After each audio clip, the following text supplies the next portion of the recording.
वनवासमाची गाव हे पुणे बेंगलोर हायवेवरून जवळच असणारं गाव आहे.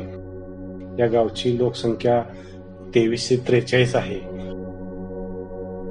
हळूहळू असे दिवस जातील तसे पेशंट वाढायचे. 2, 4 आकडा एके दिवशी तर तब्बल 12 पेशंट निघाले पॉझिटिव्ह. आणि एकूण हे पेशंट संख्या बघता बघता 20-25 अशी वाढायला लागली.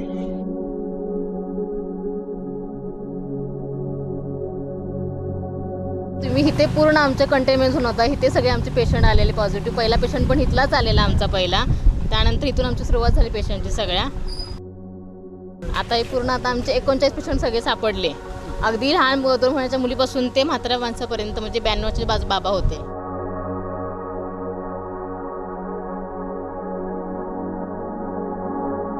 एका वेळी दडपण पण भरपूर आलं.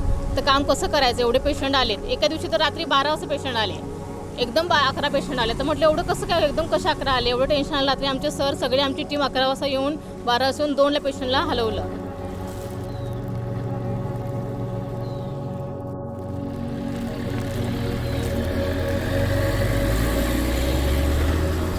संपूर्ण गाव घाबरलेलंच होतं. पूर्ण परिस्थिती बिकट होती. म्हणजे माणूस माणसाला जवळ घेत नव्हता. जवळजवळ 80% गाव ह्या रोजगारी वर्ग असल्यामुळे ग्राउंड लेवलला एवढा प्रॉब्लेम आला की काही काहींना घरी खायला आणणार.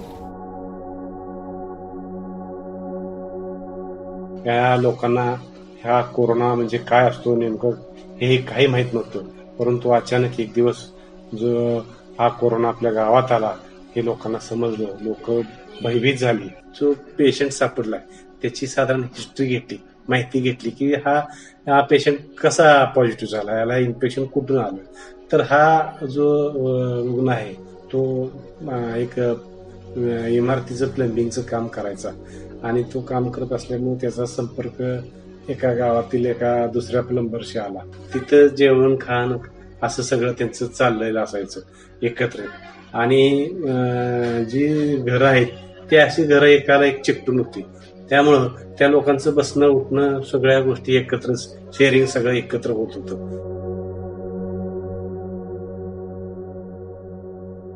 शेतकरी वर्ग 80% शेतकरी असल्यामुळे माणसांचे पाणी पाजायचं प्रॉब्लेम, गुरांना चारा नाही, खाद्य नाही. त्यामुळे ज्यांचे दूध चालू होते त्यांचे दूध बंद झाले.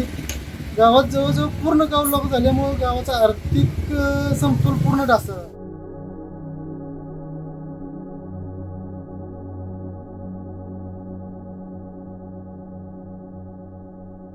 ज्यांची आम्ही तपासणीला पाठवलं त्या लोकात सगळं अख्खाच्या घर आम्हाला न्यावं लागलं.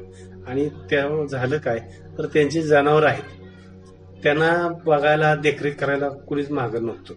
मग एकदा तर असं झालं की 3-3 दिवस त्या जनावरांना पाणी मिळालं.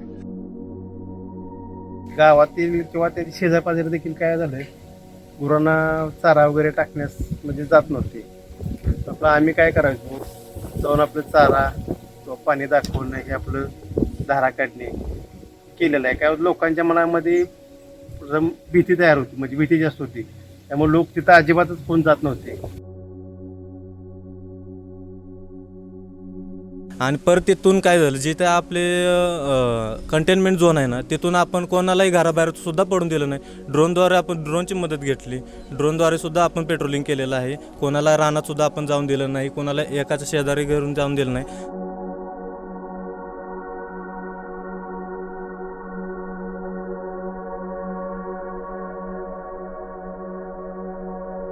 जेवण करून आणून देताना बी मला आमच्या गावकऱ्यांनी विरोध केला की तुम्ही तिथपर्यंत जायचं नाही म्हणून. तरी पण मी त्यांचं ऐकलं नाही. का तर म्हटलं दुसऱ्या गावातनं माणसं आपल्या गावात येतात, आपल्या गावातला पॉझिटिव्ह पेशंट निघाल्यामुळं आम्हासनी जाणं भाग आहे. त्या माणसांचा बी जीव आहे, आमचा बी जीव आहे.